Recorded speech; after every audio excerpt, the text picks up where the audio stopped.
Cześć Polacy, welcome to English with Nick. Dzisiaj opowiem Wam o sytuacji, którą spotykam bardzo często, kiedy błąd z present perfect doprowadza do nieporozumienia.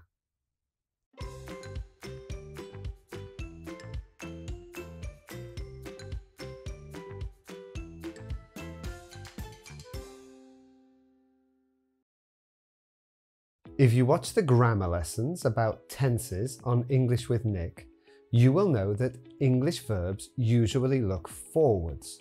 So, I fly to New York is probably about a future flight.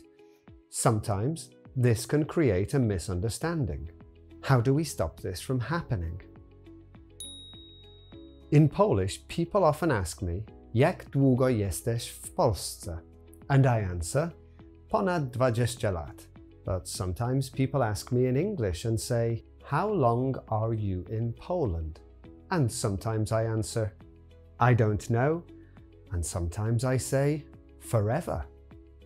Why? Because how long are you in Poland is a question about the future, about my plans. So in Polish it would be something like, jak długo zamierzasz zostać w Polsce? So how do we fix the problem? How do we ask, jak długo jesteś w Polsce? We have a way in English to stop a verb from looking to the future. We use have. In this example, we have to say, how long have you been in Poland? People worry very much about whether to use for or since with the present perfect. If you haven't completely learned when to use the tense, then people are just wasting your time by making you worry about which preposition to use.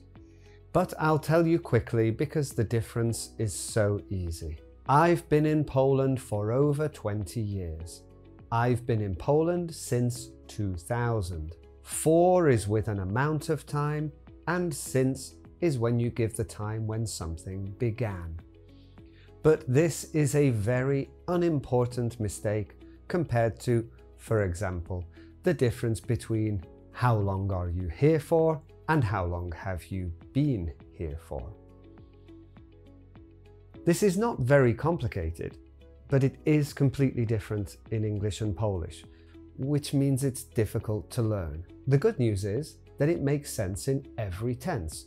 So if you ask me in Polish, jak długo byłeś w Polsce, kiedy poznałeś swoją żonę, we do the same thing as with jak długo jesteś. But if jesteś makes us use the present perfect, probably byłeś makes us use the past perfect, right? Of course.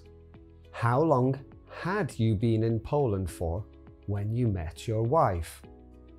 In fact, I think it's useful to remember that, more or less, to have done something is like the Polish być po czymś.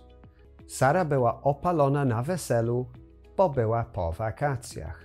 Is Sarah was tanned at the wedding because she had been on holiday. Jesteś wesoły, bo jesteś po rozmowie z Robertem. Is you're happy because you've spoken to Robert. This grammar is really important, but it's really easy and really regular. So why don't you start using it today? I've spent 20 years teaching this.